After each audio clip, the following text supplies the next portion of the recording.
Good evening, all of you. You are most welcome on our YouTube channel, Dr. Akhilesh Sharma. So today we'll discuss about the fecal impaction. Fecal impaction. Fecal impaction बेटा ये word खुद बोल रहा है. Faecal means faecal content या stool. इंपेक्शन means वो impact हो गया, मीन्स चिपका हुआ है हमारे रेक्टम के अंदर. तो faecal infection is the mass of solid stool और faecal material that trapped in the rectum. Faecal infection normally बेटा ये बच्चों के अंदर भी बहुत पाया जाता है. जैसे हमारे भी एक बच्चा था, हमारे भी एक बच्चा है, तो वो जब वो छोटा था तो वो फीकल मीन्स जब छोटे बच्चे जब स्टूल पास करने जाते हैं तो उनको डर लगता है, हो ये क्या निकल रहा है, कैसे निकल रहा है, पेट से बाहर आ रहा है. तो बच्चा उस डर के कारण क्या करता है, अपने जो फीकल कंटेंट है उसको खींचता है अंदर की तरफ और वो स्टूल पास करने नहीं जाता. स्टूल पास करने बच्चा नहीं जाएगा तो उसका जो रेक्टम का जो हॉल है वो है बिल्कुल छोटा सा. अब अंदर जब वो 2 दिन 3 दिन जाएगा नहीं, स्टूल पास करने के लिए करेगा और उसे डर लगेगा, तो वो क्या करेगा, उस स्टूल को अंदर खींचता तो स्टूल की जो बल्क और जो साइज है वो मोटी हो जाती है. अब जब वो बेबी को स्टूल आती है और वो जब बैठने की कोशिश करता है तो स्टूल बाहर नहीं निकाल पाता, क्योंकि उसके एनल जो रेक्टल जो हॉल है उसके एनस का वो छोटा है, स्टूल का पीछे से बल्क है वो बहुत मोटा है. और 3-4 दिन से वो उसको खींच रहा था, जिसके कारण वहां पर जो बिल्कुल ड्राई टाइप का स्टूल हो गया. इस कंडीशन में ऐसे बच्चों को थोड़ी बहुत लग्जेटिव दिया जाता है, फाइबरस रिच डाइट दी जाती है, उनको डेली स्टूल पास की हैबिट ट्रेनिंग कराई जाती है कि डेली यदि वो करे या ना करे या आए या ना आए, डेली सुबह बिठाना है और डेली उनको एक्सरसाइज करवानी. एक्सरसाइज मतलब उस पे शीट पे बैठ के और वेट करना है. ये नहीं कि वो तुरंत स्टूल पास कर दे, आपको 5 मिनट हो सकता है, 10 मिनट हो सकता है, लेकिन इस कंडीशन से बच्चा कैसे जाता है कि यदि बेबी वो स्टूल अंदर खींचेगा बेटा तो रेक्टम, अब रेक्टम के अंदर भी और स्टूल भरेगा तो वो ऊपर आपके क्या करेगा, कॉलन तक जाएगा. अब जब कॉलन तक जाएगा तो कॉलन के अंदर भी क्या हो जाएगा बेटा, डायलेट हो जाएगी कॉलन. तो इन चीजों से बचने के लिए बच्चे को भी डेली स्टूल पास करवाया जाता है. और ये जो कंडीशन होती है फीकल इंफेक्शन, इसका मतलब कई पर्सनों के सॉलिड स्टूल जो हो जाता है वो रेक्टम के अंदर जम जाता है, जिसको फीकल इंफेक्शन कहते हैं. This hard stool is located between bowels and rectum of the human body, indicates obstruction result in sponge pendant bloating. अब आपको पता है जब वो फीकस को अंदर इंपैक्ट करेगा, खींचेगा, स्टूल आ रहा है, वो नहीं जाएगा, नहीं जाना मुझे, मैं नहीं करूंगा, तो अंदर खींचेगा, वो धीरे धीरे फिर कॉलन की तरफ बढ़ेगा. रेक्टम रेक्टम से कॉलन हो रही है. अब ये जब अंदर की साइड जाएगा, जो फीसेस है या जो स्टूल है, तो ये डायलेट करेगा, आगे से आने वाले कंटेंट को ऑब्स्ट्रक्ट करेगा. ऑब्स्ट्रक्ट करेगा तो वहां पे गैसियस डिस्टेंशन होगा, एब्डोमन ब्लोटिंग, पेट फूलेगा. अरे नॉर्मली स्टूल पास करना is an habit of our life. यदि कोई नहीं करेगा तो वो पेट दर्द होगा, उसकी एब्डोमिनल पेन होगा. तो इसको क्या बोलते हैं बेटा, फीकल इंफेक्शन. आजकल बच्चों के अंदर ये कॉमनली पाया जाता है, क्योंकि बच्चों को ये लगता है जैसे नॉर्मली हम जब स्टूल पास करते हैं ना बेटा, तो हमारे लिए एक प्रोसीजर है, एक सिंपल प्रोसीजर है स्टूल पास करना, कि गए शीट पे बैठे और पास करके आ गए. लेकिन when baby is going to pass the stool, जब बेबी स्टूल पास करने जाता है, ही फील वेरी रिलैक्स. वो सोचता है पेट से बहुत बड़ा रिलैक्सेशन उसे मिला स्टूल पास करने में.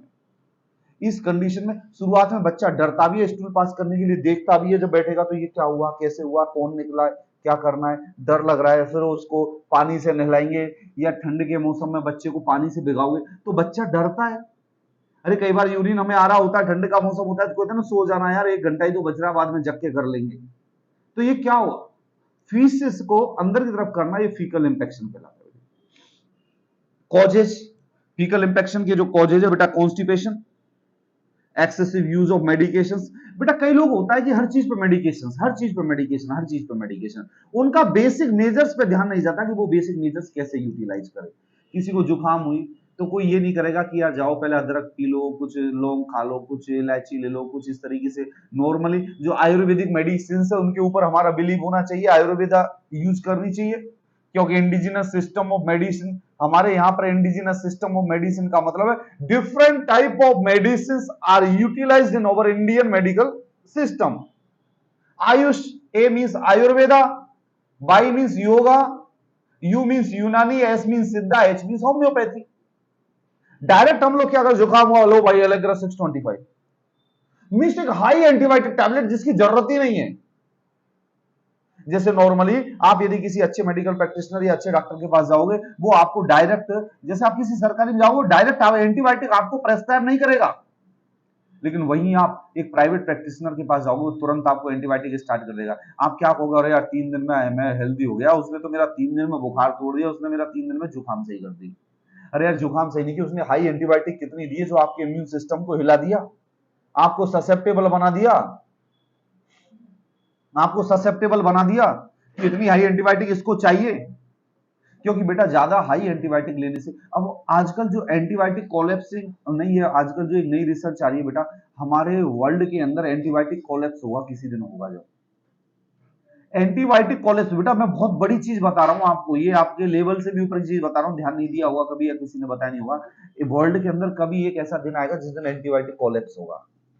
एंटीबायोटिक कोलैप्स क्या हो जाएगा कि पहले बेटा जब हम छोटे छोटे थे ना, तो सिप्लॉक्स और क्या कहते हैं, ये छोटी छोटी सी एंटीबायोटिक होती थी, सिप्लॉक्स से अच्छे इन्फेक्शन ट्रीट हो जाता था। अब लोगों ने सिप्लॉक्स ले लेके सिप्लॉक्स ले लेके सिप्लॉक्स ले लेके, अब बॉडी का क्या है कि उसके अगेंस्ट में इम्यूनिटी डेवलप हो गई। अब सिप्लॉक्स खाओ कुछ फर्क ही नहीं पड़ता, आपकी जुकाम तक सही नहीं होगी सिप्लॉक्स।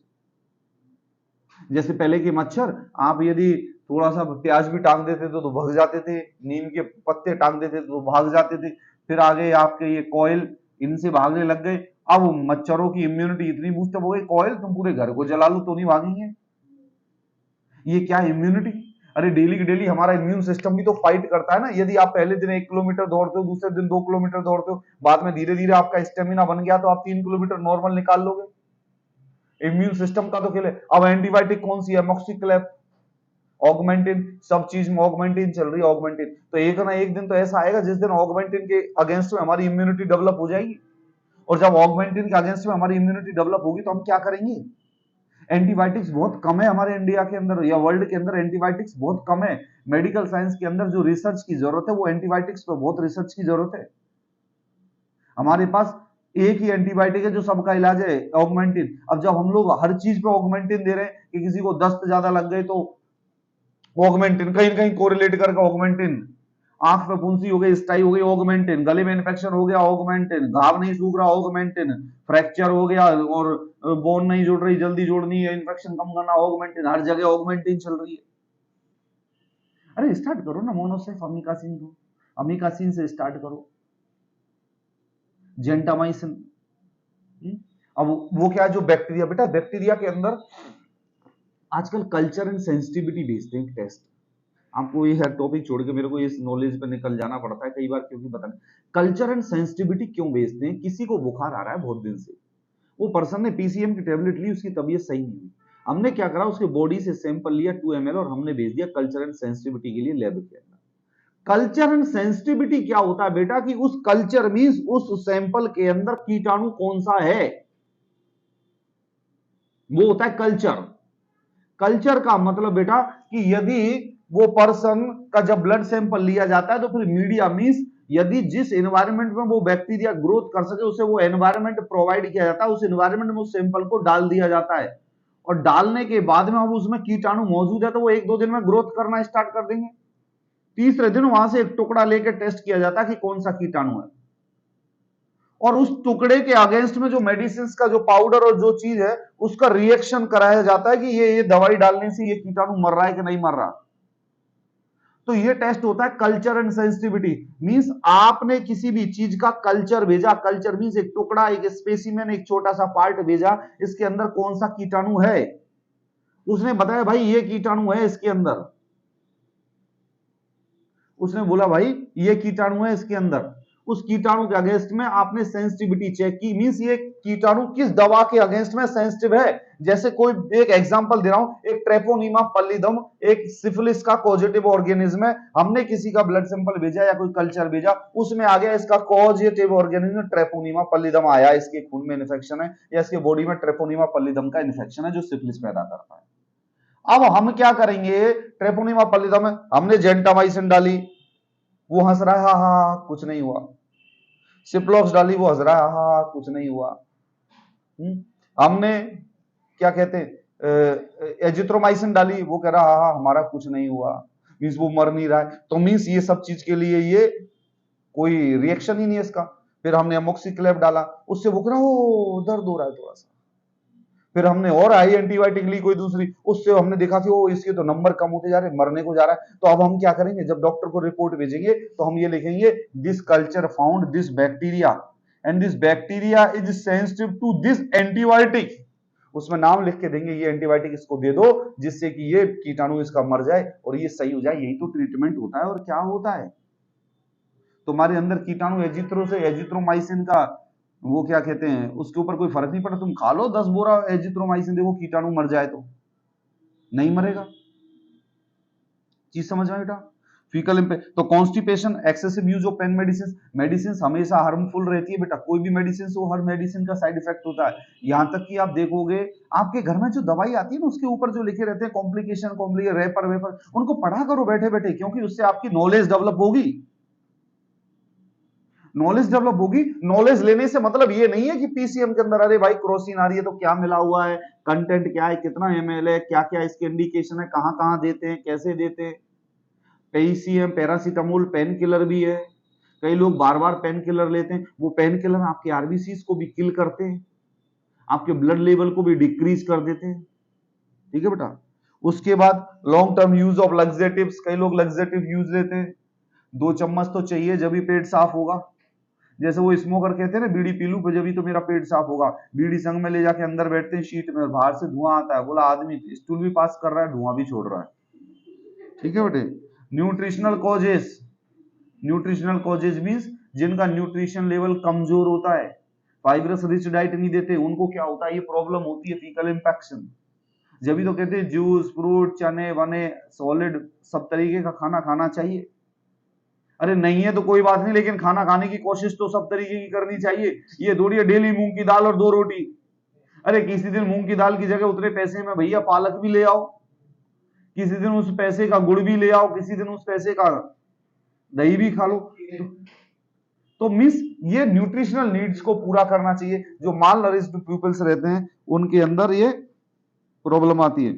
ड्रिंकिंग इनएडिक्वेट वाटर, जो पानी कम पीते हैं उनके अंदर फीकल इंफेक्शन होता है। साइन एंड सिम्टम्स क्या होंगे, ऐसे लोगों का पेट फूला हुआ रहेगा। आप 2 दिन स्टूल पास मत करो, पेट फूल जाएगा, ऐसा लगेगा मोटा हो रहा है, वो फीकल इंफेक्शन के चक्कर में हो रहा है। लॉस ऑफ एपिटाइट, भूख नहीं लगेगी। नोजिया एंड वॉमिटिंग होगा। Feeling of fullness of rectum and, अरे भाई अंदर माल पड़ा है तो फुलनेस होना ही है। माल क्या पड़ा है अंदर, अरे रेक्टम और उससे स्टूल पास नहीं हुआ तो अंदर सामान रखा हुआ है तो फुलनेस तो फील होगी भाई। Malaise, weakness, abdominal distension, abdomen distend हो जाएगा आपका, फूला हुआ एब्डोमेन रहेगा। उसके बाद मैनेजमेंट के अंदर हमें सबसे पहले ईटिंग हैबिट्स चेंज करनी चाहिए बेटा। ईटिंग हैबिट्स मींस बेटा डाइटरी चेंजेस। ये डाइटरी चेंजेस बहुत जरूरी है। मैंने कई लोगों को देखा, अब मैंने बोल रहा था ना पिछली वीडियो में, मैंने आपको बताया था कि कई लोग स्टार्टिंग करते हैं समोसे से, फिर खाएंगे पाव भाजी, फिर खाएंगे छोले भटूरे, फिर खाने में क्या लेंगे आलू की पूड़ी और सब्जी, फिर शाम को क्या स्नैक्स लेंगे चिली पोटैटो, फिर रात को क्या खाएंगे छोले कुलचे। ये कोई डाइट है यार? कोई जानवर हो क्या हो भाई? तुम्हारा पेट, तुम जाओ इसको मुंह से खा रहे हो, तुम्हारे मुंह की जो मसल्स है वो कितनी है, कितनी सॉफ्ट है, स्टोमक कैसे बना हुआ है, हरा भरा बिल्कुल। तुम वहां डाले जाओ तेजाब तो फिर प्रॉब्लम तो आएगी सोना में। तो हेल्दी डाइट लेनी चाहिए। उसके बाद drink adequate water, laxative animal, manual removal of the stool. Manual removal, उंगली डाल के स्टूल को पास करवाना होता है बच्चों को। कई बार मैं बता रहा था ना मेरे बच्चे का एग्जाम्पल, मेरा बच्चा जब छोटा था 2-3 साल का था, वो स्टूल पास करने में डरता था, तो उसके लिए बहुत बड़ी टेक्निक थी कि स्टूल पास करवाना। फिर बैठना पड़ता था दोनों तरफ, एनस को पीछे धक्का मारो, स्टूल को बाहर निकालो, इस तरीके से सॉलिड हो जाता था। कई बार तो वो जो नॉर्मली घर के अंदर क्या होता है एनीमा बेटा, माँ बच्चे को एनीमा कौन सा देती है जब बच्चा स्टूल पास नहीं करता, तो माँ क्या करती है, एक सिरिंज होता है, एक सिरिंज होती है और क्या करती है थोड़े से पानी में साबुन का घोल देगी, साबुन घोल के सिरिंज में भर के नीचे से पिचकारी मार देगी रेक्टम के अंदर। तो उससे क्या होता है कि वो लूज हो जाता है, बेबी स्टूल पास कर देता है। क्योंकि बच्चा जब दर्द में होगा तो माँ को अच्छा नहीं लगेगा ना, तो माँ भी तो डॉक्टर होती है एक बच्चे के लिए। माँ बता सकती है ना इसके लिए ये खाना है, इसके लिए खाना है, सर्दी आ गई अब ये रोटी खाना स्टार्ट कर दो, ये तुम ये खा लो, ये कर लो, ये कर लो। एक बच्चे के लिए माँ सब कुछ होती, तो वो करती है ये सारे काम। दूसरा जो टॉपिक आता फ्लैचुलेंस, फ्लैचुलेंस मीन्स गैस निकलना, गैसियस डिस्टेंशन, उसको बोलते हैं flatulence is the passage of excessive gas from gastrointestinal tract. Normally gases हमारे बॉडी के अंदर पाई जाती है, ऐसा नहीं है, लेकिन ज्यादा गैस बने और पास आउट हम करते रहे गैस्ट्रोइंटेस्टाइनल ट्रैक्ट से, ट्रैक्ट से मींस नीचे से एनस के थ्रू, यदि हम गैस पास करें तो इसको क्या बोलते हैं बेटा, फ्लैचुलेंस। फ्लैचुलेंस स्पेलिंग याद हो गई तुम्हें, सुना है पहले ये नाम, फ्लैचुलेंस। उसके बाद दूसरा आता है एक वर्ड, ये इसकी जो कॉजेज आएंगे, कॉन्स्टिपेशन, बाउल ऑब्स्ट्रक्शन, फूड जैसे कैबेज, ओनियंस एंड बीन्स, ये गैस पैदा करती हैं। स्मोकिंग, मैनेजमेंट में क्या करना पड़ेगा, adequate nutrition diet, increase fluid diet, exercise, medications, charcoal tablets और डाइटरी सप्लीमेंट्स। चारकोल टैबलेट्स आती है पेट साफ करने वाली, चारकोल मीन्स नॉर्मली 4 गोली आती है, बड़ी सस्ती आती है, 2-3 रुपए में दे देते हैं 4 गोली। आजकल तो लोग बड़े पढ़े लिखे लोग हो गए, तो डल्कोलेक्स दे दीजिए, ये दे दीजिए, इलेक्ट्रोलोज दे दीजिए। पहले एक आदमी क्या करता है, अरे भैया गोली दे दो चारकोल की, नहीं आ रही तो आदमी ले लेता, शाम को 2 गोली तो कम आती थी, 4 ले ली तो पूरा रास्ता साफ। तो रास्ता साफ करने के लिए चारकोल की टेबलेट लेते हैं। अभी भी सरकारी अस्पताल में यदि आप एक्सरे करवाने जाओगे और डिजिटल एक्सरे यदि आप करवाएंगे तो वो आपको दूसरे दिन डिजिटल एक्सरे करेंगे और 4 टैबलेट अपने यहाँ से देंगे, लो बहन जी रात को खाना खाने के बाद खा लेना और सुबह फ्रेश होके हमारे पास आ जाना, डिजिटल एक्सरे कर देंगे। ये चारकोल की टेबलेट लग्जेटिव की तरह काम करती है और आपके पेट को साफ कर देती है। समझ में आ गया? इसी के साथ ये हमारा टॉपिक कंप्लीट होता है। बाकी की हमारी और वीडियोस को देखने के लिए हमारे YouTube channel doctor Akhilesh Sharma को सब्सक्राइब करें और दोस्तों के साथ शेयर करें। Thank you so much.